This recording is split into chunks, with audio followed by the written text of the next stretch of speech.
वांगचुक जो एक शैक्षिक संस्थान चलाते हैं, जो लोगों को पढ़ाने का काम करते हैं, आज उनके एनजीओ को भी बंद कर दिया गया है, जो जिसके लिए सरकार ने बहुत सारे कारण बताए हैं कि हमने, जिसमें एक फंडिंग का भी बताया है कि बाहर से जो फंडिंग हुई है उसको लेकर भी एक कारण बताया है कि जिससे भारत देश की राष्ट्रीय सुरक्षा को खतरा है, इसलिए उनके एनजीओ को जो है उसके अंदर गांधी को मानता हूं और गांधी के देश में मैं कभी भी हिंसा का समर्थन नहीं करता। अगर कहीं पर भी किसी भी प्रकार की हिंसा होती है तो उससे नुकसान हमें और हमारे सोनम वांगचुक जो गरीब बच्चों को पढ़ाने का काम करते हैं, वो सोनम वांगचुक जो इस देश के अंदर बाबा साहब के संविधान से देश के प्रत्येक नागरिक को रूबरू कराने का काम करते हैं, देश के नागरिकों को संविधान की जानकारी देने का काम करते हैं, उनके बच्चों को पढ़ाने का काम करते हैं, आज वो जेल की सलाखों के पीछे हैं। सिर्फ कारण क्या है कि उन्होंने इस देश के अंदर लोगों को पढ़ाने का तो चर्चा कर ली, लेकिन कभी नरेंद्र मोदी पर चर्चा करिए, कभी भ्रष्टाचारी मुकुल रॉय पे चर्चा करिए, कभी आपने अजीत पवार पे चर्चा करिए, बहुत सारे करप्शन खोर हैं, लेकिन इस देश में उनके ऊपर कोई भी चर्चा नहीं होती। सोनम वांगचुक का दोष सिर्फ इस बात का है कि वो सरकार के खिलाफ दर्ज हो जाती है आइला मोहम्मद बोलने पर, उसके लिए किसको कहेंगे? और जब बिहार में बच्चे पेपर लीक के मामले पर सड़क पर उतरते हैं तो उसके लिए किसे जिम्मेदार ठहराएंगे? जो पुलिस लात और जूते से उनको, डंडों से उनको मारती है, तब आप लोग कहाँ जाते हैं? मोदी सरकार में, मैं आपको बता दूं, मोदी सरकार में आज इस देश की स्थिति ये है कि मोदी जी के खिलाफ बोलना यानी देश के खिलाफ बोलना। कुछ ऐसा नैरेटिव भाजपा ने सेट कर, नेपाल के बारे में भारतीयों को नहीं पता, या श्रीलंका के बारे में भारतीयों को नहीं पता, या बांग्लादेश के बारे में भारतीयों को नहीं पता? मुझे ये बताइए, देश की मीडिया यानी गोदी मीडिया बिक चुकी है, लेकिन सोशल मीडिया देश का प्रत्येक नागरिक चलाता है और सोशल मीडिया के माध्यम से सबको पता है कि नेपाल की क्या स्थिति हुई, श्रीलंका और बांग्लादेश की क्या स्थिति हुई। तो आप ये ना कहें कि उन्होंने उस बात का जिक्र किया, पूरे देश को पता है और पूरा देश सुनना है। देश में और तो कहीं इस तरीके की बातें नहीं हुई। बताइए आप मुझे। मोहित जी, सोनम वांगचुक को गिरफ्तार कर लिया, आप एक एडवोकेट हैं, आप किस तरीके से देख रहे हैं, क्योंकि एनएसए के तहत उनको गिरफ्तार किया गया? देखिए, एक चीज मैं आपको बताता हूं कि नेशनल सिक्योरिटी एक्ट आज की डेट में आम हो चुका है। इस देश के अंदर हक की और सच्चाई की आवाज उठाने वाले ज्यादातर लोगों के ऊपर आज की डेट में एनएसए आम बात है। आप देख सकते हैं कि उमर खालिद जो लोगों की आवाज को उठाने का काम करते थे, आज जेल की सलाखों के पीछे। सोनम वांगचुक जो एक शैक्षिक संस्थान चलाते हैं, जो लोगों को पढ़ाने का काम करते हैं, आज उनके एनजीओ को भी बंद कर दिया गया है, जो जिसके लिए सरकार ने बहुत सारे कारण बताए हैं कि हमने, जिसमें एक फंडिंग का भी बताया है कि बाहर से जो फंडिंग हुई है उसको लेकर भी एक कारण बताया है कि जिससे भारत देश की राष्ट्रीय सुरक्षा को खतरा है, इसलिए उनके एनजीओ को जो है वो बंद किया गया है। और इससे पहले सोनम वांगचुक खुद कह चुके थे कि सरकार उनको जेल में डालने की तैयारी कर रही है, उनके ऊपर मुकदमा लगाने की तैयारी कर रही है और कम से कम सरकार उन्हें 2 साल जेल में रखने की तैयारी कर रही है। ये बात खुद सोनम वांगचुक ने अपने मुंह से कही थी। एक चीज मैं आपको बता दूं कि मैं इस देश के अंदर गांधी को मानता हूं और गांधी के देश में मैं कभी भी हिंसा का समर्थन नहीं करता। अगर कहीं पर भी किसी भी प्रकार की हिंसा होती है तो उससे नुकसान हमें और हमारे देश को होता है, तो मैं कभी भी हिंसा का समर्थन नहीं करता। लेकिन जिस प्रकार से सोनम वांगचुक को गिरफ्तार किया गया, वो सोनम वांगचुक जो पहले जब चाइना हमारी जमीन को कब्जा कर रहा था तब उन्होंने आवाज को उठाने का काम किया, वो सोनम वांगचुक जो गरीब बच्चों को पढ़ाने का काम करते हैं, वो सोनम वांगचुक जो इस देश के अंदर बाबा साहब के संविधान से देश के प्रत्येक नागरिक को रूबरू कराने का काम करते हैं, देश के नागरिकों को संविधान की जानकारी देने का काम करते हैं, उनके बच्चों को पढ़ाने का काम करते हैं, आज वो जेल की सलाखों के पीछे हैं। सिर्फ कारण क्या है कि उन्होंने इस देश के अंदर लोगों को पढ़ाने का काम किया। दूसरी चीज ये कि अगर उनकी जो मांगे हैं, वो विशेष राज्य का जो दर्जा देने की जो उनकी मांगे और जो तमाम जो मांगे हैं, हर स्टेट के लोग अपने लोगों के लिए मांग और डिमांड्स करते हैं। अभी कुछ दिन पहले आपने महाराष्ट्र में मराठा के आंदोलन को देखा होगा, जिसमें एक व्यक्ति महाराष्ट्र के अंदर भूख हड़ताल पे अनशन पर बैठे हुए थे, जिसके बाद सरकार ने उनकी मांगों को पूरा किया और मराठा आंदोलन की घोषणा करी। ठीक उसी तरीके से हर एक व्यक्ति अपने राज्य के लिए, अपने लोगों के लिए मांग करते हैं। जिस तरीके से सोनम वांगचुक ने अपने राज्य और अपने राज्य के लोगों के लिए मांग करी, लेकिन आज उनके ऊपर एनएसए लगाकर उनको जेल की सलाखों के पीछे डाल दिया गया है। लेकिन क्या जी विदेशी फंड के मामलों में उनके ऊपर आरोप लगा है, जो विदेश से उनके पास फंड आता था। मैं आपसे एक चीज कहता हूं कि जो उनके पास विदेश से फंड आता था, तो पहली बात तो मुझे आप ये बताइए कि क्या ये चीज प्रूफ हो गई है? आपने उनसे जानने की कोशिश करी कि क्या उनके पास किस प्रकार से फंड आया या कैसे आया? हमारे देश में जो पीएम केयर फंड का पैसा है, जो पीएम केयर चंदे का पैसा है, वो आज तक नहीं पता चलता लोगों को कि किस किस ने पीएम केयर फंड में पैसा दिया और किस किस को, कोई किसी को दान क्यों देगा। मैं आपसे पूछना चाहता हूं, जिन लोगों ने पीएम केयर फंड में पैसा दिया उनको कितना बिजनेस मिला, क्या मिला, ये आज तक लोगों के सामने नहीं आया।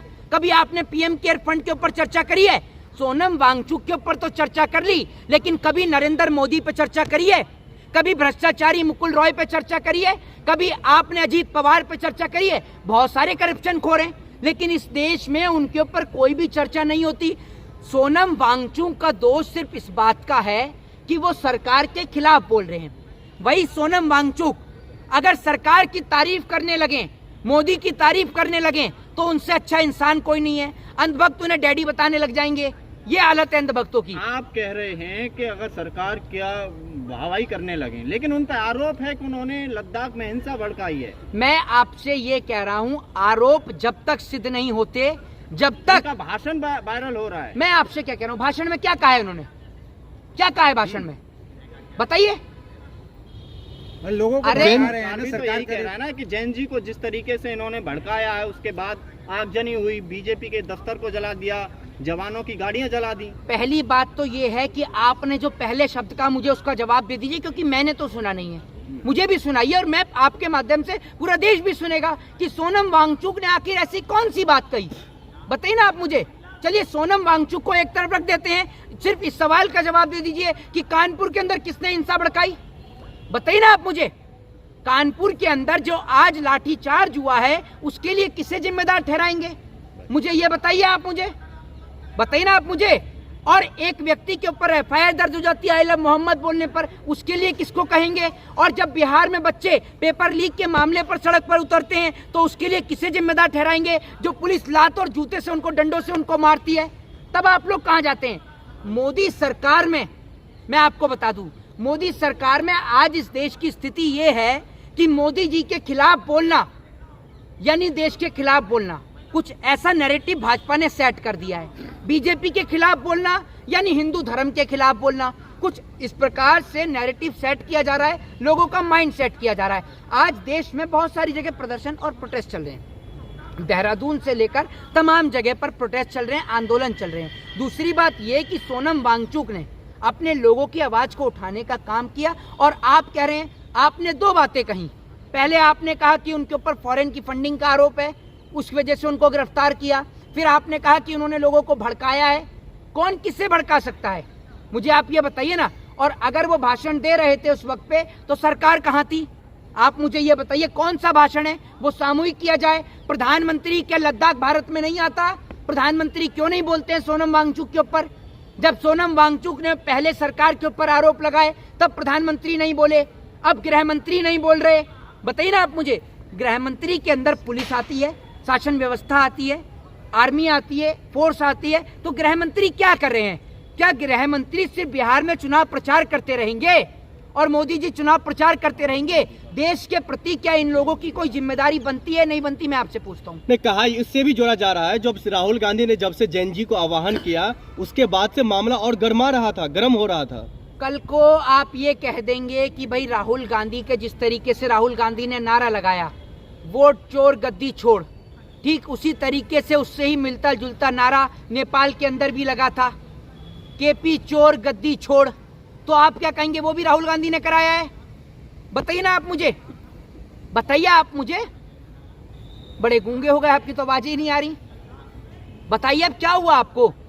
भाई वहां का जो मुद्दा था वो नेपाल किड्स थे, नेपो किड्स को लेकर मुद्दा था कि नेताओं के बच्चे विदेश की यूनिवर्सिटी में पढ़ रहे हैं, आलीशान जिंदगी जी रहे हैं, और वहां का बच्चा बेरोजगारी और महंगाई से जूझ रहा है, वो उसको लेकर मुद्दा था। दूसरी बात, लद्दाख का मुद्दा अलग है। लद्दाख को अपने राज्य की मांग कर रहे हैं और तमाम मांगे हैं उनकी। तो इस मांग के आड़ में पूरे लद्दाख को जला देना, क्या ये कहाँ तक सही है? मैंने पहले कहा, शुरू में और अंत में भी कहूंगा कि मैं कभी भी हिंसा का समर्थन नहीं करता हूँ, और हिंसा करने वालों को जेल की सलाखों के पीछे डालो। सोनम वांगचुक को आपने किसी को मारते पीटते देखा?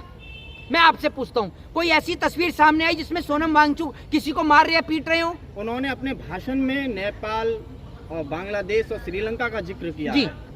उसी भाषण को लेके कहा जा रहा है कि उन्होंने वहाँ के युवाओं को भड़काया है और उसी की वजह से हिंसा हुई है। नेपाल, बांग्लादेश और श्रीलंका, तीनों की आपने नाम लिया। क्या नेपाल के बारे में भारतीयों को नहीं पता, या श्रीलंका के बारे में भारतीयों को नहीं पता, या बांग्लादेश के बारे में भारतीयों को नहीं पता? मुझे ये बताइए। देश की मीडिया यानी गोदी मीडिया बिक चुकी है, लेकिन सोशल मीडिया देश का प्रत्येक नागरिक चलाता है। और सोशल मीडिया के माध्यम से सबको पता है कि नेपाल की क्या स्थिति हुई, श्रीलंका और बांग्लादेश की क्या स्थिति हुई। तो आप ये ना कहें कि उन्होंने उस बात का जिक्र किया। पूरे देश को पता है और पूरा देश सुनना है। देश में और तो कहीं इस तरीके की बातें नहीं हुई, बताइए आप मुझे। और हम नहीं चाहते कि भारत बटे, हम चाहते हैं कि भारत एक रहे, भारत मिलजुल कर रहे, भारत आगे बढ़े। हम भारत की तरक्की को समर्थन देते हैं, भारत में अंदर हिंसा को कभी समर्थन नहीं करते। और मैं ये जानता हूं कि सोनम वांगचुक की आवाज अपने लोगों के लिए, लद्दाख के लिए उठाई हुई आवाज है। अब उस आवाज को देश की सरकार और देश के लोग और भाजपा के अंधभक्त और IT सेल किस रूप में देखते हैं या क्या नाम देते हैं, वो उनकी और आपकी सोच है। मैं संविधान का समर्थककार हूं, मैं संविधान को समर्थन करता हूं और मैं कभी हिंसा की बात नहीं करता। मैं गांधी के अहिंसा के पथ पर चलता हूं। जय हिंद, जय संविधान।